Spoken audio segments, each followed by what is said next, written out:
Citizen Con has once again came and gone, and with it, CIG has gifted us a modest, but rather tasty 3 new ships.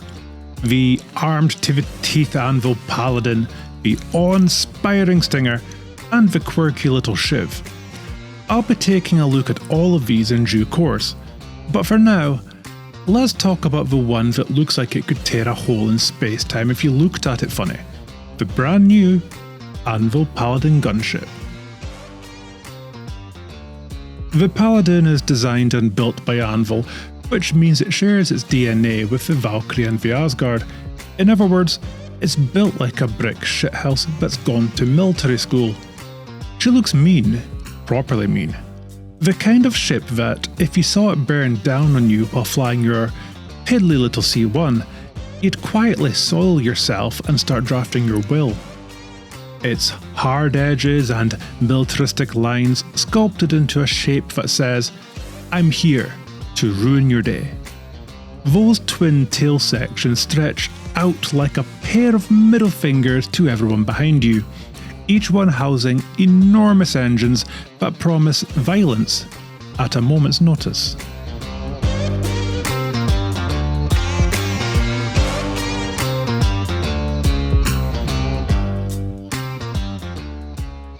And then there's the deployable armour.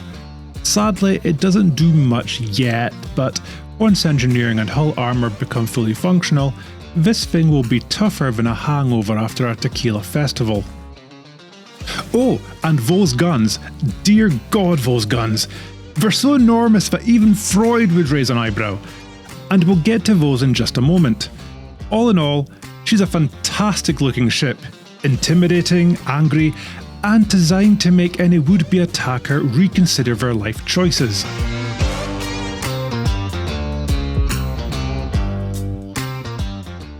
Entry is via a retractable ramp on the port side. Very military, very practical.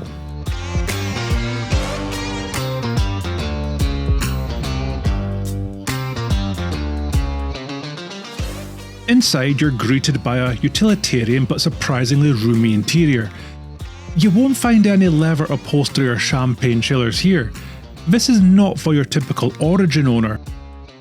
In the central foyer, there's a stairway leading up to the cockpit level. To the right, space for a modest cargo load, ideal for 1 SCU boxes or a few crates of whatever contraband you fancy. To the left, the gunner station, because nothing says home sweet home like twin turrets and the smell of ozone.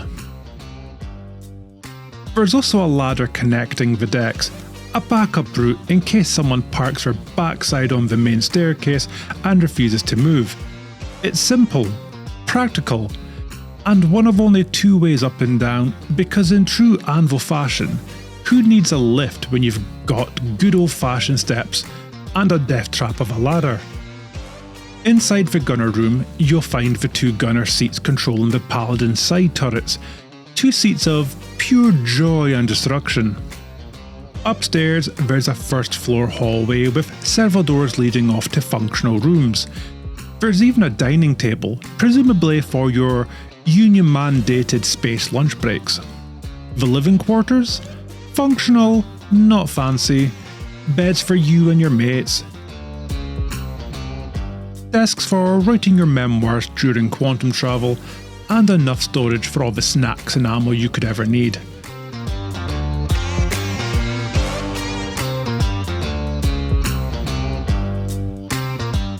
There's a bathroom too. Basic, but it does the job. No need for space diapers on this ship. At the rear lies the engineering bay, where you'll access all the ship's components. It's spacious enough that you won't feel like you're working in a coffin while keeping the lights on. And finally, at the front, the cockpit. Pilot on the left, co-pilot on the right. And that co-pilot controls the absolute monstrosity of a turret sitting on top.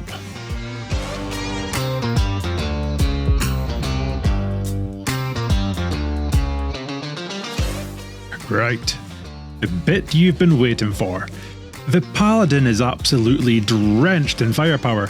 You've got 2 turrets on the sides, 1 port, 1 starboard, each with 2 size 4 hardpoints, giving you 4 in total. These can be controlled by the gunners in the lower deck, or by the pilot if you're flying solo and all your friends are busy or imaginary. Out of the box, it's packing CF repeaters, which are solid enough. And of course, the real fun is up top. The top turret is the stuff of legend, 4 size 5 hardpoints. That's right, 4. This single turret is basically an entire constellation duct taped to your roof. It's controlled by the co-pilot. So sorry solo players, this toy's off limits unless you bring a mate. It's mounted on a deployable rail system that lowers beneath the ship, giving the gunner nearly 360 degrees of coverage. Perfect for blasting absolutely anything that gets too close, or for making nearby planets nervous.